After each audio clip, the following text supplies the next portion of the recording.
നിൽക്കേണ്ട. അഗൈൻ നമുക്കൊരു അടിച്ചുപൊളി പാട്ടാണ്. രഫികയെ വേദിയിലേക്ക് സ്വാഗതം ചെയ്യുകയാണ്. കവാല സോങ് ഇഷ്ടപ്പെടാത്ത ആൾക്കാരും ഇല്ല, അത് കേട്ട ഡാൻസ് കളിക്കാത്ത ആരും ഇല്ലെന്നാണ് എന്റെ വിശ്വാസം. അപ്പൊ എല്ലാവരും ഒന്ന് സഹകരിക്കുക, അടിച്ചു പൊളിക്കുക. Let's celebrate with രഫിക.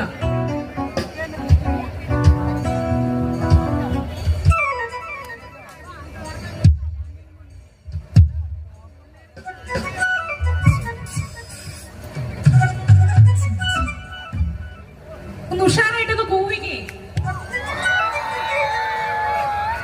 ഇതേ എനർജിയിൽ ഒന്ന് കൈയടിക്കോ?